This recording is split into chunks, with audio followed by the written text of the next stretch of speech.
and very pleased to be able to present an all-star panel to discuss a topic that I personally believe must be top of mind for every American, and most especially for those who we have entrusted the leadership of our country to. That is the nature of the enemy that we are facing in the form of the Chinese Communist Party.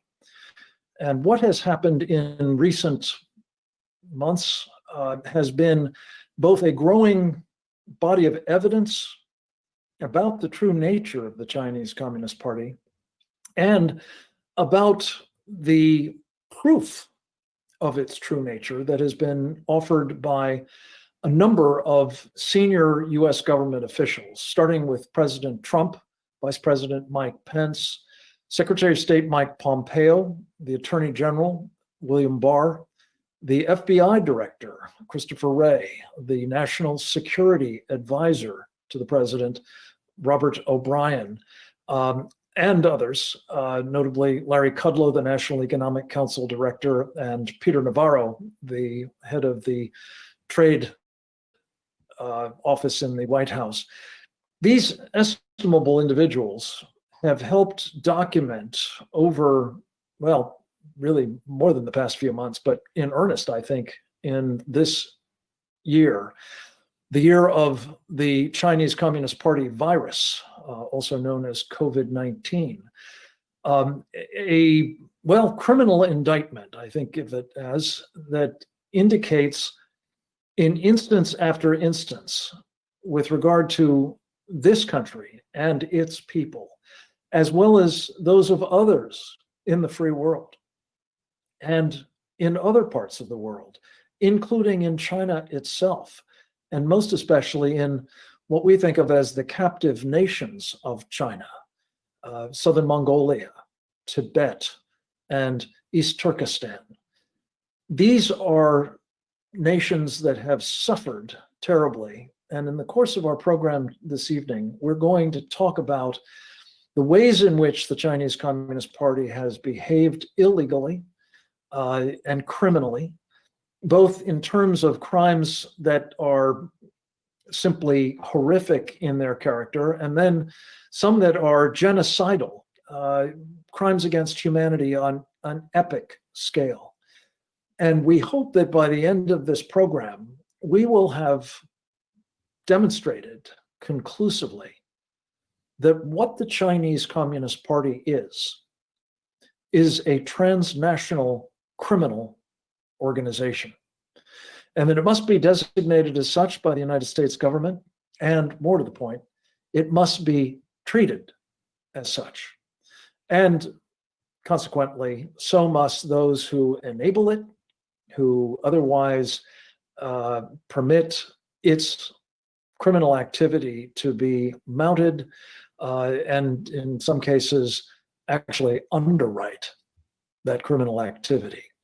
And in this case, I'm talking not just about others overseas, but American investors who are mostly unwittingly being induced by, we call them Beijing's bankers, captains of Wall Street, the masters of the universe and such, to actually put their money into criminal enterprises of the Chinese Communist Party, doing business as a variety of front companies, or in some cases, underwriting actually sovereign bonds of the Chinese Communist Party.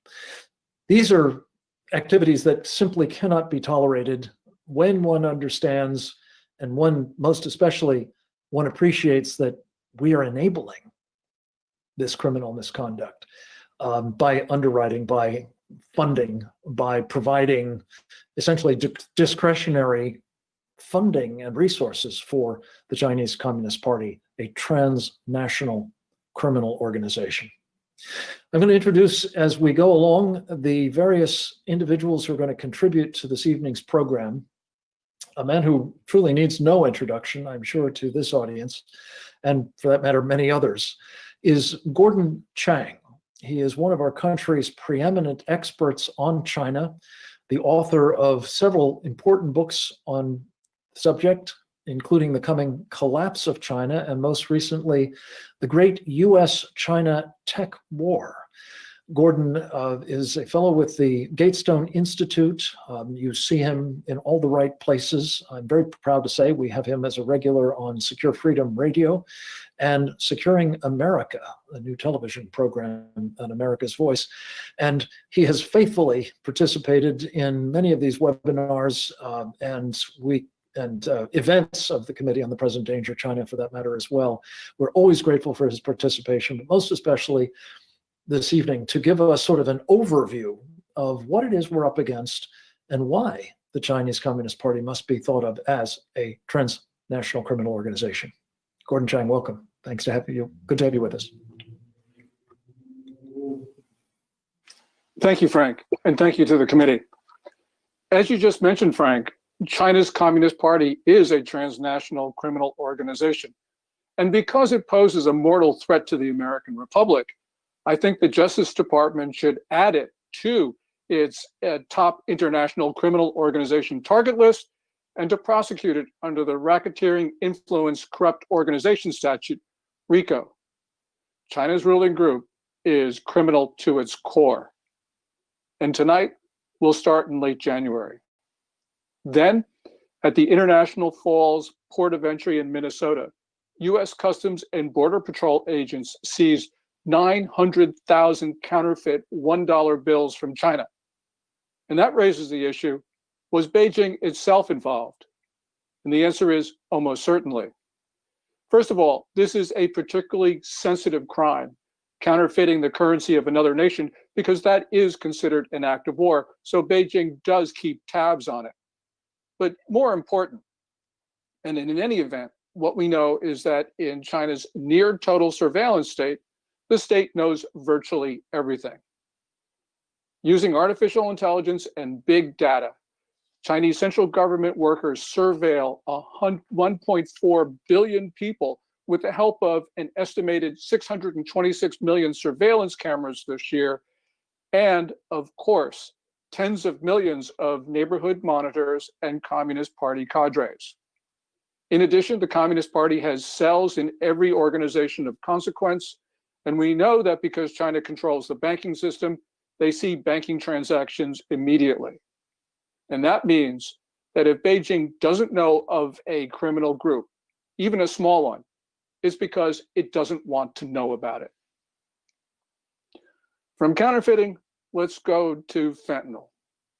We know that last year, fentanyl and other opioids, which are synthetic, claimed the lives of 36,500 Americans. Now, cocaine and methamphetamine took more lives, and the deadly toll is up in those substances because they were mixed with fentanyl. We know where the fentanyl comes from. It comes from China. And in China, there are large and far-flung gangs that cannot operate without Beijing's protection. Now, these Chinese gangs are international and they operate throughout the world.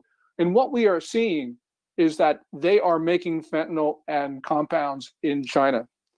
China is a country where it inspects as goods leave the country. So no container leaves China before it is inspected by Chinese customs officials and sealed. We also know a lot of the fentanyl comes into the United States through the postal system, which means that China's national postal system is a drug mule. And we know that the volumes of drugs going through the Chinese postal system is large. So Beijing obviously knows what's going on. Next topic, cyber attacks. The Chinese cyber attack us, and so do the North Koreans from Chinese soil. The devastating attacks in November 2014 on Sony Pictures Entertainment were launched from Chinese IP addresses. Because Beijing maintains the most advanced set of internet controls in the world, called the Great Firewall, Chinese officials had to see the North Korean attacks leave China, go through the Great Firewall before getting to Sony. And of course, the Chinese officials saw hundreds of terabytes of Sony data that was exfiltrated from that company as it came back into China. So in China, North Korean hackers operate openly. Let's go to money laundering. We know that Chinese banks handle all sorts of dirty money, including, for instance, as we just talked about, the North Korean money. China's big four banks are state-owned, and they have handled, each one of them have been handling North Korea's money. So we know that the state is involved, which leads us to the conclusion that Beijing is behind North Korea's programs of mass destruction. And finally, there is intellectual property theft. Each year, China steals somewhere between, let's say, 150 and $600 billion worth of US intellectual property. Much of this is done by Chinese state enterprises, and even when it's done by private companies, China knows what's going on. Now, of course, there are other crimes beyond counterfeiting, drug running, cyber attacks, money laundering, intellectual property theft, but we're starting to see a pattern. So the question is, what's going on? We should call this what Beijing calls it, unrestricted warfare. Unrestricted warfare is the thesis of a book by two Chinese Air Force colonels published in 1999. And these two colonels said that China should not be bound by any rules, norms, laws in its attempt to take down the United States. We know that Chinese officials are obsessed with something that they call comprehensive national power. They monitor this meticulously, they thoroughly study it, they constantly compare China's ranking with the rankings of other countries, including the United States, and they use crime to increase their comprehensive national power. Remember, there are two ways for China to increase its CNP ranking, as it's called. One of them is for China to strengthen itself. The other is for China to weaken other countries. And for this, they use crime. And that means that criminality is an instrumentality of state power. The Chinese regime is known for its viciousness. Mao Zedong, the founder of the People's Republic, created a kill or be killed society. And the result is that today, no crime is too big or too small for the Communist Party. Communist Party is a criminal organization, and it's our responsibility to prosecute it. Thanks very much. Gordon, thank you very much. An excellent overview. And that leads us right into some of the criminal activity that the Chinese Communist Party has been engaged in now quite palpably in our elections. To discuss that and related topics, we're very pleased to have with us a man who served his country in the uniform of the United States Army in an undercover capacity in the Central Intelligence Agency's clandestine services. He's been an assistant attorney general in Washington State. He's an attorney.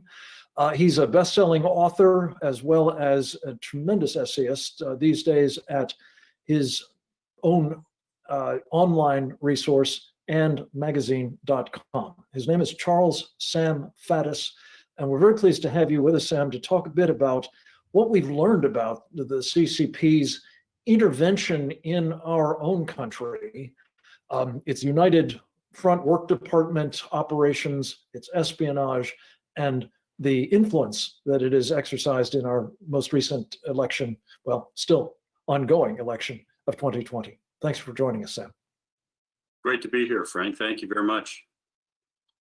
Well, for those who aren't familiar, I mean, the United Front is basically what we would consider in the Central Intelligence Agency a form of covert action. Most people, when they think about covert action, think of guerrilla forces, but propaganda and subversion are clearly part of that, and that's really what the United Front is. It is a worldwide effort by the Chinese Communist Party to subvert other nations, particularly by working to subvert their elites or to work with groups that will push the Chinese Communist Party's agenda to the benefit of Beijing and to the detriment of whatever country we're talking about.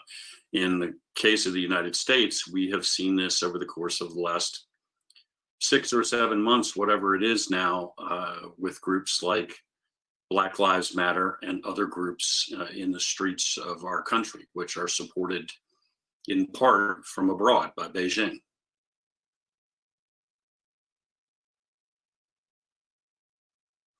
And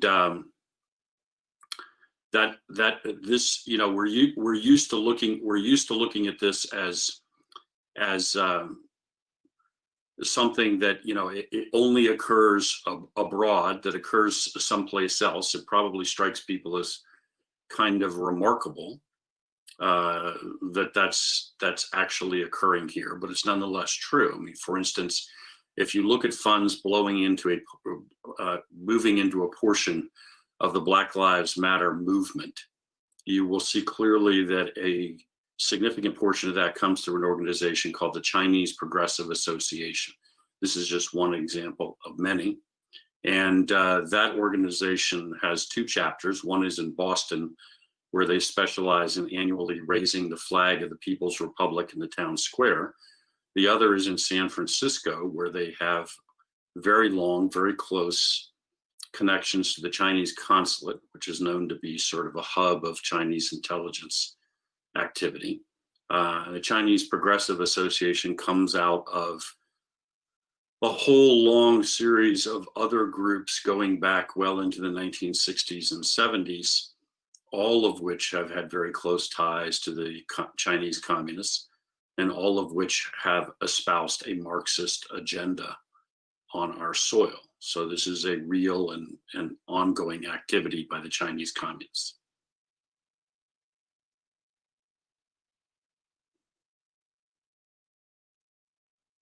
Sam, thank you very much. Let me get my camera up, sorry. There we go.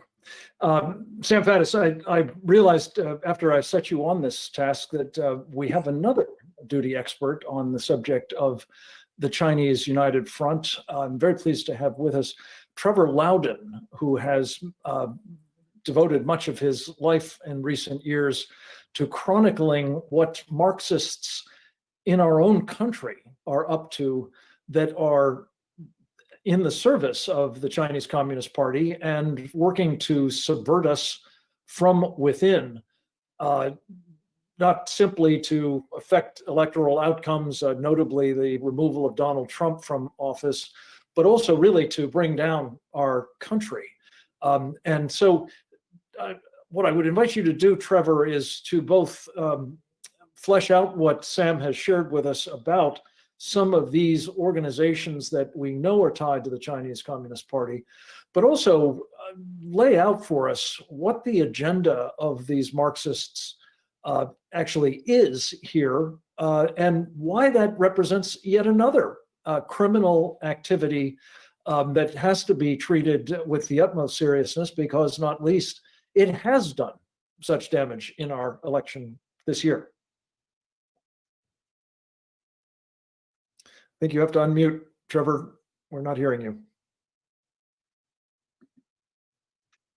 Thank you very much, Frank. As Sam has pointed out, the Chinese consulate in San Francisco and the Chinese Progressive Association are playing key roles here. What has been established over the last 15 years is a network of mass voter registration organizations all across the United States, but mainly focused in the southern part of the United States and California. And these are run mainly by Liberation Road, which is a pro-Chinese communist group that is effectively provides the staff for the Chinese Progressive Associations. And so what they've done, they set up these group of organizations, like for instance in Virginia, they set up New Virginia Majority, run by one of their comrades called John Liss. And it operates like the old Acorn organization did. It specializes in signing up tens of thousands, hundreds of thousands of mainly minority voters who lean heavily Democrat, but don't normally vote in big numbers. So they focus in on these people, they sign them up, they get them voting, they get them to the polls, And this is how they are flipping states.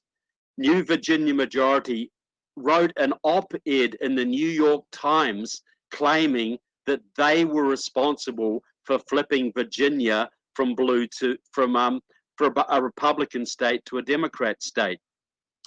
They worked with the governor of Virginia, Terry McAuliffe, to legalize 200,000 felons and give them the right to vote to complete that process. Well, this network is working specifically in the southern states to destroy the Republican Party base in the South, to give the Democratic Party complete dominance all over the country. They state this in their writing. They're very overt about it. And in the last election, a group called Seed the Vote, run by leading members of the Chinese Progressive Association, working directly with the Chinese consulate in San Francisco, worked with a whole network of these groups in the key states. I'm talking Texas, Florida, Michigan, Wisconsin, Arizona, Nevada, Pennsylvania, and North Carolina. They set up groups specifically in these states to work inside the minority populations to flip these states. And they were very, very successful. They worked through groups like New Florida Majority. In Wisconsin, it's called Block. In Michigan, it's called the Detroit Action. In Arizona, it's called Lucha. In North Carolina, it's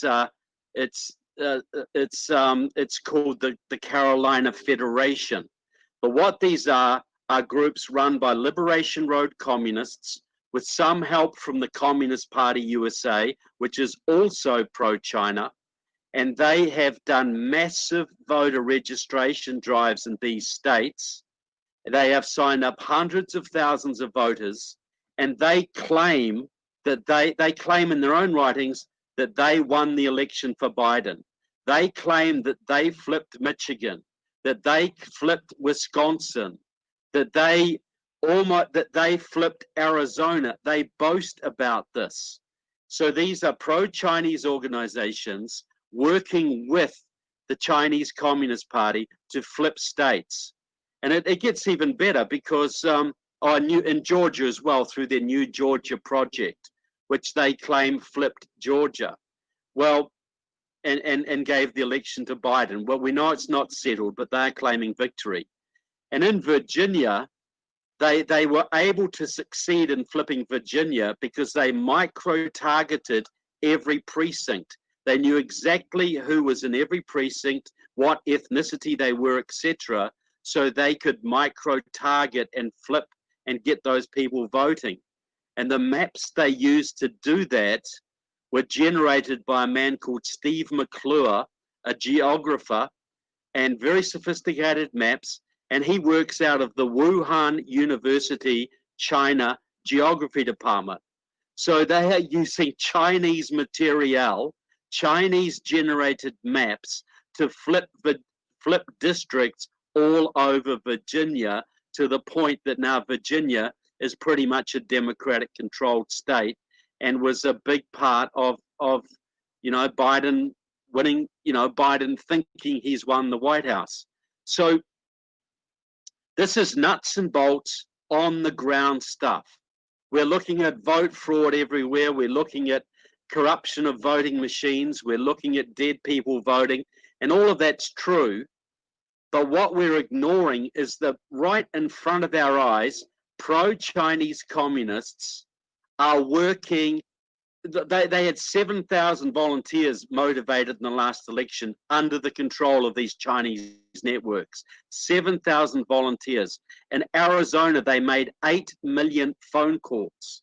They knocked on 1 million doors in Arizona alone, all generated by pro-Chinese communists. So they are just going out there on the ground, door knocking, phone banking, voter registration, shipping people around in buses to get them to vote at the polls, all perfectly legal stuff, but it's operated in the interests of communist China, specifically to elect Joe Biden, who they love, and to destroy Donald Trump, who they certainly do not love.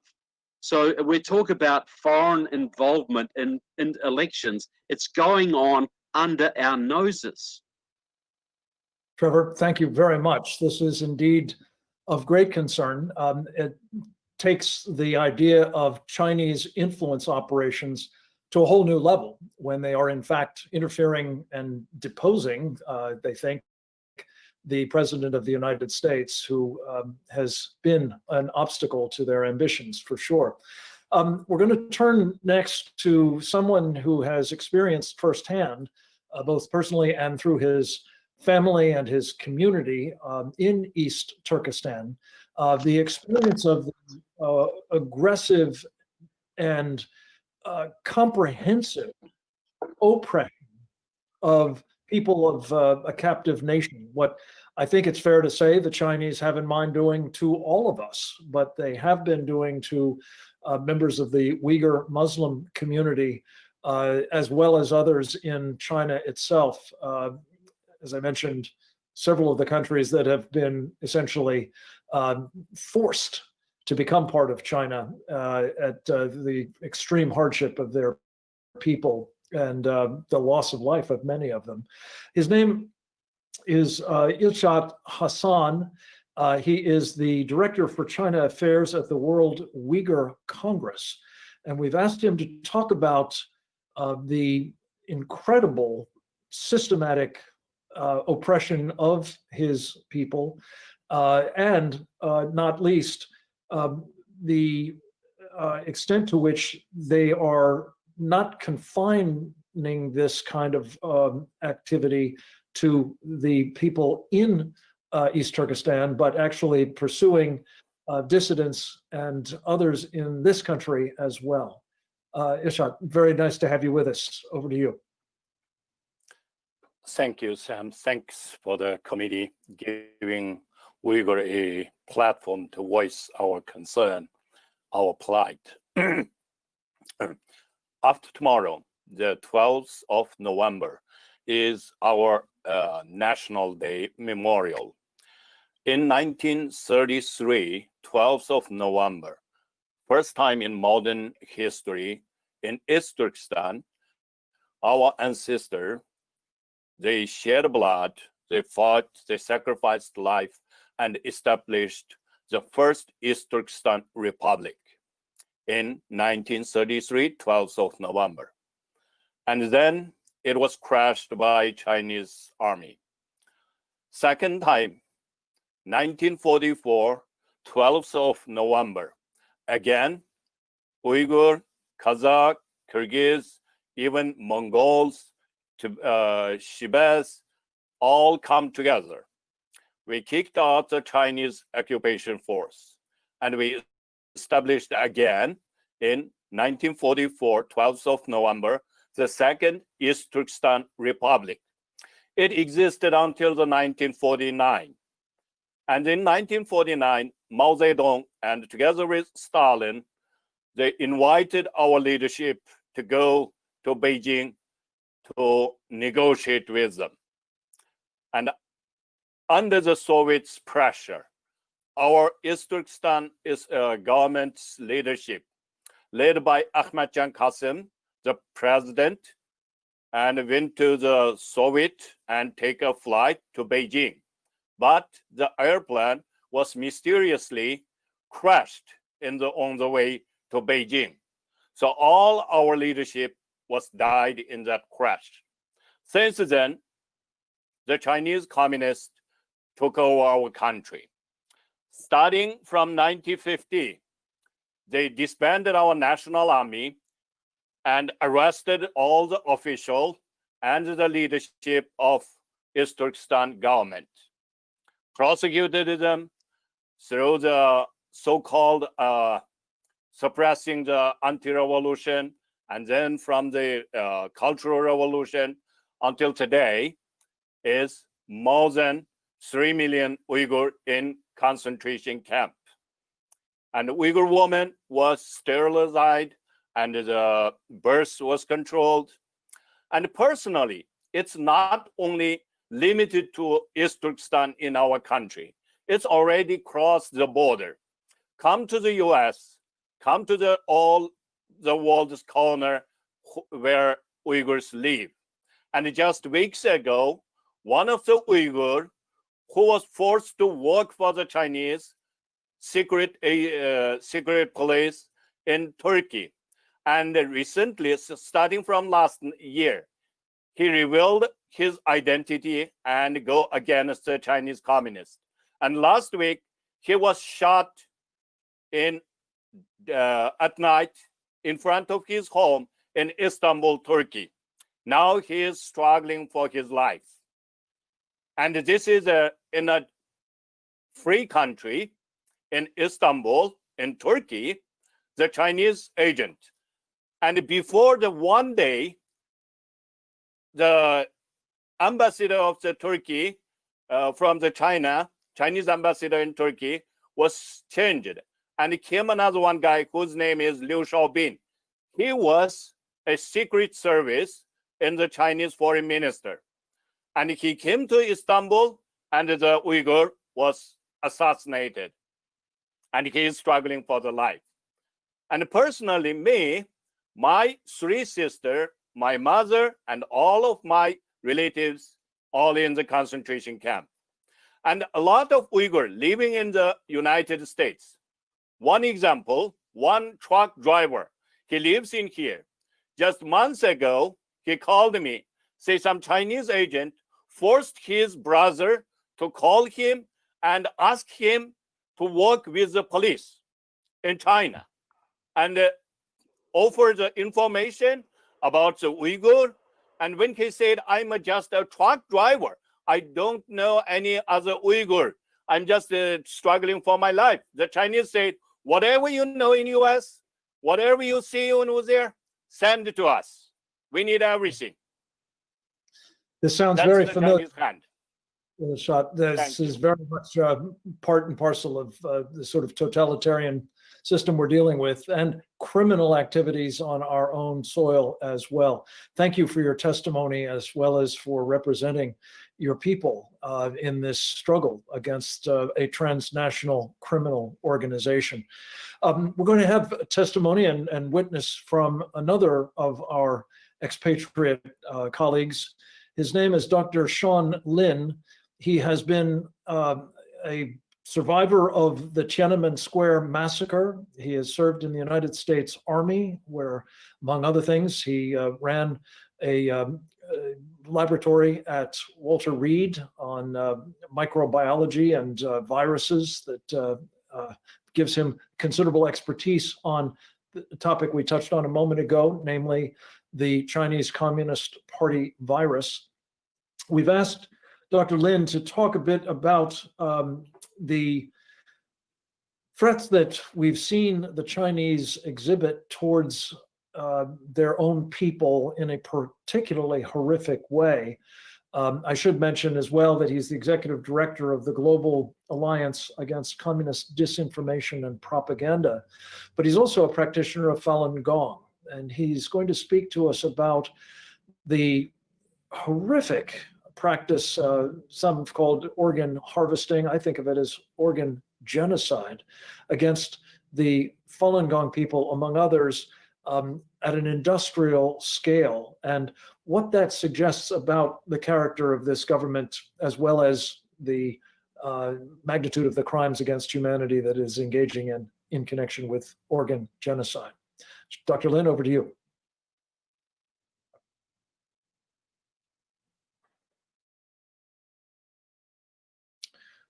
Is Dr. Lin on? There he is. You're muted, I think, Sean. Can you unmute? I'm not hearing you. Dr. Lin, tell you what, let's see if we can come back to you and work that problem. Can you hear me now? There you are. Yes, go ahead, please. Sorry, my internet speed suddenly slowed down. It's stuck in the middle of it. Right. So thank you, Frank, for inviting me to this panel, and glad to follow these few great speakers. And I would like to emphasizing what's the nature of the Chinese Communist Party from a few aspects. One thing is about the Communist Party doesn't care about human lives. And just like Gordon has mentioned about the unrestricted warfares, and he mentioned about the fentanyl, I just want to emphasize a little bit on give a few examples. So probably this year, everybody know, the pandemic originated from Wuhan in China, and everybody know Wuhan was the epicenter, and the local outbreak turned into a global pandemic because CCP cover up. So I want to mention that Wuhan actually is also a headquarters for manufacturing the fentanyl in and outside surrounding Wuhan. There are big factories producing fentanyls, and the Chinese government didn't take action to really control or stop the production of the fentanyl. They know it very clearly because one of the richest guy in Wuhan was actually a drug producers in Wuhan. And the Chinese government pretend they want to take care of this problem. They sentence small drug dealers to death. They can do that. But the biggest drug lords in Wuhan producing fentanyls and other analogs, they let him run freely in the city. So the nature of the Chinese Communist Party, they don't care about human beings' life. They don't care killing tens of thousands of American people every year. So I just want to give an example. And of course, when the pandemic spread to the United States, more than 200,000 American people died. And then they also still cover up information, the true situation about the pandemic, about the death toll inside China, inside Wuhan. How many Chinese people know? We don't know, right? So needless to say, they don't care about how many American people die, how many people in the world dies. So there's one thing that Chinese Communist Party doesn't care about human beings' life. And another example is about their wars against all religions inside China. So whether it's persecution of Christians, underground churches, and Tibetans, Falun Gongs, Uyghurs, right? Many ethnic groups and religious groups are being persecuted in China. The Chinese Communist Party is waging total wars against all religions. And we know in the past few decades, more than 100 million Chinese people have died unnaturally under the communist dictatorship. Say that they don't care about human lives. And another aspect I want to mention is about they want to change people's spirituality and also your identity, your mind.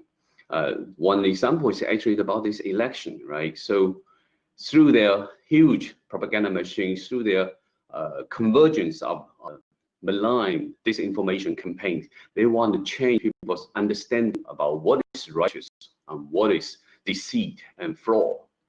They use their campaigns, try to make people feel, oh, democracies and justice has no hope in the United States. They want the whole world to see even the beacon of the freedom and democracy in the United States doesn't work, and they want to promote their ideology, their system, their totalitarian system. They want to show the world our system is better than the democracy. They want to change people's mind on this one. That's why when you see the corruption scandals, also the election fraud news coming out of the United States, Chinese media is very happily broadcasting this information that Chinese people know the democracy system doesn't work, and they also want to destroy the face of American people to its constitution, right, to the original path that our founding father established for the American people. They want to destroy this face. This is to change people, change people's mind. So we cannot simply think this is a small scale of ordinary election fraud. This is actually a coup. And I also want to recommend people to read the letter from Archbishop Carlos Vigano recently wrote. He mentioned there's a scheme of great reset to reset the new world order and make the world turn into a socialist, communist world. So we are in the big battle right now. So we need to clearly. Oh, we've lost you. I'm afraid you've muted somehow. We're at the end of our time with you, Sean. Thank you very much. Very important evidence again of the criminality of this regime on an unimaginable scale when you take all of these various crimes together. Our last participant, I'm very pleased to say, is Maura Moynihan, the daughter of the great Senator Daniel Patrick Moynihan. She has devoted most of her life to the cause of Tibet. She has been an advocate for it. She has reported on what the Chinese have done to that captive nation, notably at Radio Free Asia, where for a time she was the bureau chief for Nepal. She has been a prolific writer on this subject and a member of the Committee on the Present Danger of China, I'm very pleased to say.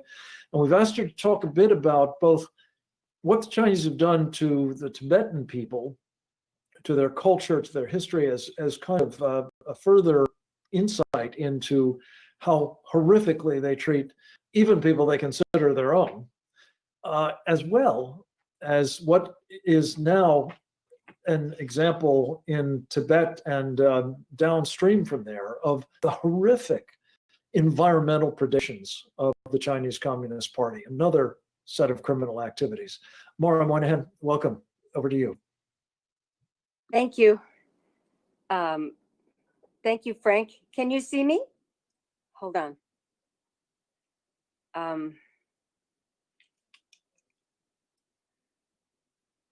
Can you see me and hear me? Hold on. Why is it? Hi, Maura. This is Dee Dee, the Hi. organizer. You just Sure. need to click the little camera icon next to your name. Yeah, I did. But I can see myself, but I can't see you. Now what do I do? Oh, here it is. Can you see me?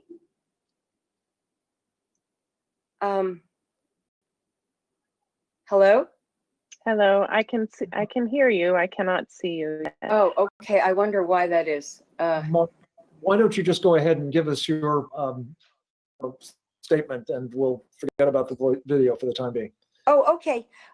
Thank you so much, Frank, for inviting me onto the webinar. And it is a real privilege to be with my old friend and hero, Gordon Chang and Sam Faddis and all the other distinguished speakers. And my heart was broken to hear the gentleman from the Uyghur community, because the Tibetans and the Uyghurs have suffered a very similar fate, in that the land of Tibet and Xinjiang compromises almost 50% of the territory of the People's Republic of China.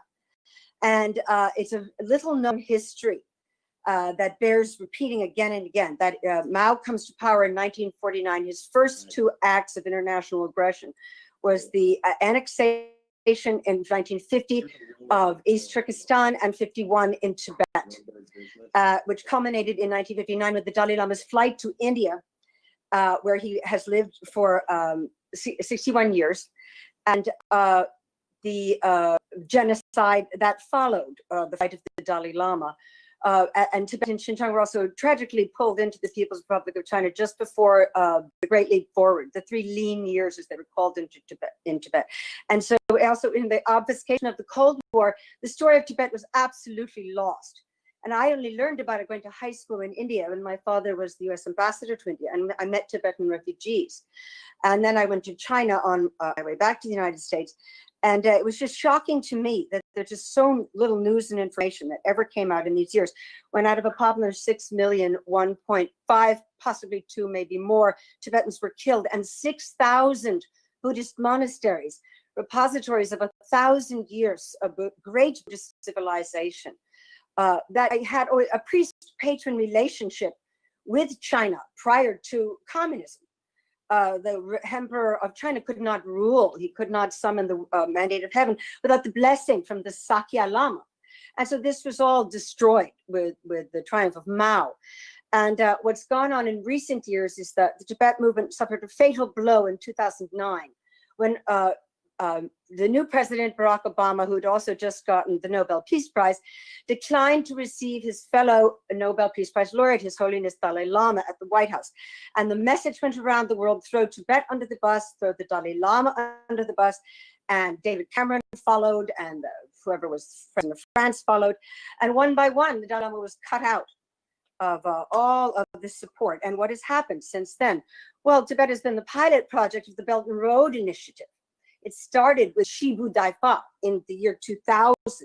And the Chinese communists absolutely loved 9/11 and those catastrophic wars in Afghanistan and Iraq that have cost us so much, because no one was watching them. And they were able to use Tibet and Xinjiang to develop these enormous rail systems.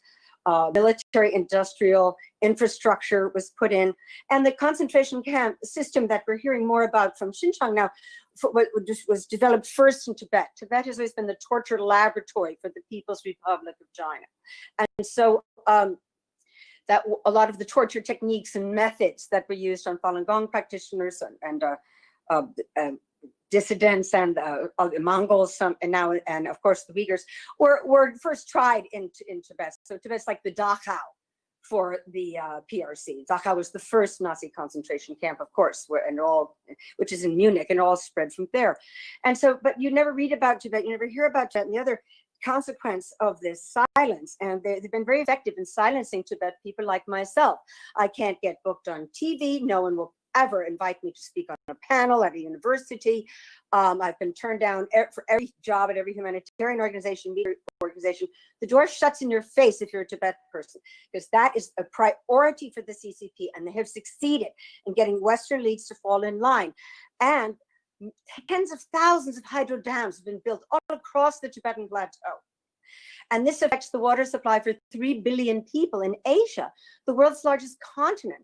So it's just an absolute catastrophe, environmental, humanitarian catastrophe. And this is the price of ignoring Tibet. To ignore Tibet is to ignore how the Chinese Communist Party contributes to instability, to militarization, and to environmental collapse and destabilization of the human race. And so I'm very cynical about the elites in this country who've sold us out. And I really commend the committee for the work that you're doing, especially Roger Robbins' work on what's going on Wall Street. Most Americans have no idea. And as a Tibet person, we've lost every single round. And I agree. I think it is a coup what's going on. Obviously, it's a coup. Let's just see if they get away with it. Thank you so much, Mara. This is a vital piece of the story that, as you say, has been a sort of proof of concept for many of the terrible things that the Chinese Communist Party has done to others. But your testimony about the impact on 3 billion people, and all of the diversion of the watersheds of Tibet is just staggering. And when you add on top of that the air pollution and the ocean pollution and the destruction of fish stocks and so much more, we're really looking at criminal activity on an epic scale. I thought I'd take a few minutes to recap some of these highlights, and then if we can, Dee Dee, perhaps take a question or two, and then we will wrap up. But very quickly, we've talked about, and think of this as a criminal indictment. Fentanyl killing tens of thousands of Americans every single year, and other drugs, precursors for crystal meth and the like, that many more. The counterfeiting of our currency, as Gordon has stated, an act of war, actually. Subversive influence operation, interfering with our election processes. Espionage, as Sam Faddis has talked about, technology and intellectual property theft. By some estimates, hundreds of billions of dollars every year has been essentially hoovered up by the Chinese from American companies and inventors. The persecution of the faith communities, mass murder on, as I said, an epic scale. The enslavement of others, including these captive nations. Of course, Hong Kong must now be added to that list as well. The debt trap practices that are part and parcel of the enslavement of others that they seek to make captive nations through the Belt and Road Initiative. The torture practices in Tibet and elsewhere, the organ genocide, the environmental predations, as I said, and so much more. Let me conclude by simply saying it is absolutely unspeakable, to be sure, but it is also something that we have on the statute books of the United States, the means of addressing this kind of criminal practice. It starts with the designation of the Chinese Communist Party as a transnational criminal organization, and then its prosecution, as Gordon Chang has suggested, perhaps under the RICO statutes of the United States. So in all these ways, we hope that we have, again, set the predicate for action by the Trump administration, whether it is a short duration or 4 more years to be determined. But for whatever time it is in office, this must be one of its priorities. And I thank all of our speakers for their contributions to making the case that that should be so. Let's see if there is a question. Didi, do you have anything from the audience, or should I just simply pose one myself? I don't have any questions at this point in time, Frank, but let me then ask particularly our guests from China itself. Talk a little bit, if you would, about something that has become an instrument for so much of the oppression, and that is now a burden and a terrible blight on the captive nations of China, the people of China, but is available for export elsewhere. And that is something called the social credit system. Let's talk with you, start with you, and maybe Sean Lin could add a little bit as to how it is affecting your community and the people of China more generally. Thank you again giving us this time. For Uyghurs or Kazakh, all the Turkish Muslims, actually this social credit system is excluded. We are just as the occupied land slave for all Uyghurs under the surveillance and under the tight control. They have a separate policy for the Uyghur.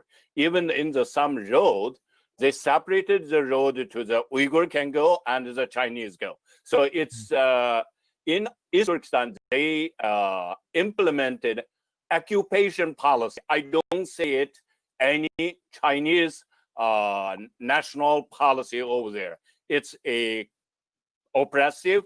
And I just want to add one point, the organ harvesting, very quickly. Organ harvesting, actually, it was started from the Uyghur in the beginning, the very early. And we have a surgeon, he has done the organ harvesting. Now the Chinese is promoting so-called halal organ to the Middle East rich billionaires. So we are become a database for the organ harvesting, Uyghur too. Thank you. Cash cow, as they say. Sean Lin, Yes. A little bit about how the social credit system has been affecting your community and the Chinese more generally. Yes, I think actually the social credit system is the key tools, key mechanism right now. The Chinese Communist Party can control the society right now. They rely on the big technology integrating with surveillance technologies, big data, and quantum computers. So they build up a huge surveillance network so they can control every persons in China, and they can monitor what you say on the internet, on any social media platforms, and they can instill any kind of thought on your mind if they want, because they control all the platforms. Of course, when they build a big database, they can kill anyone if your organ matches. And actually, the organ harvesting, of course, it started even in the 1950s, 60s. At the beginning, it was very small scale. And then when it happened to the Falun Gong, it became huge scale, and they cloned it to Uyghurs as well. So definitely, it's huge crimes against humanity, and I think the whole world need to know more about the truth about organ harvesting as well. And the social credit system right now, they use this technology actually expand it to other countries as well. Many countries are using the so-called smart city projects, intelligent cities, smart cities project, and they use Huawei's technologies or Zhongtian's technologies, right? So of course, you got a backdoor. This is, you can control your data. Yeah, the health as well is another piece of this on the export side. Yeah. Let me just see if is Gordon Chang still with us? I'm here. Gordon, I wanted to ask you to sort of make a conclusory comment on this point, if you would. If the Chinese Communist Party is identified as a transnational criminal organization, how would that affect, as you see, the standing of the party internally as well as externally around the world? Do you think that this would make a material impact in how others see it and also its legitimacy at home? Well, certainly, Frank, it would affect the legitimacy of the party. What it would do as a practical matter is would put China at the top of law enforcement priorities across the country. And it would be not just, for instance, counterfeiting cash, or it wouldn't be just cyber attacks, it would be across the whole range. And that's why I think that if this designation were made, we would see much more resources of the federal government directed against the Communist Party. And indeed, I think that would be the prelude to a RICO case, because that would be a criminal prosecution. That would be something that would be very difficult for a Biden administration to actually drop. So yes, this would have a material effect on China's standing in the United States and around the world. Yes, and I think if I could just in closing say, in addition, going back to what we talked about at the beginning, it would also make it very difficult, it seems to me, for Wall Street to continue to do business with the Chinese Communist Party, lest they be implicated in the criminal activities of which we've been talking. It's so important that this message be heard by as many others as possible. I appreciate so much every single one of you and your efforts to elevate this issue and to make the criminal predicate for designating the Chinese Communist Party as a transnational criminal organization. I hope the rest of you have found this to be also edifying and inspiring to action. We certainly will be doing everything we can at the Committee on the Present Danger China to advance this initiative. For much more about the Chinese Communist Party and its activities and the threat that is posed by them to us, please do visit presentdangerchina.org. It's a great resource, and I want to thank in particular our colleague Didi Laugesen for both managing this call, as this webinar, as well as the website, and for so much more. Thank you to all of you again. Please stay in touch with us at presentdangerchina.org and go forth and multiply. This is Frank Gaffney. Thanks so much for listening.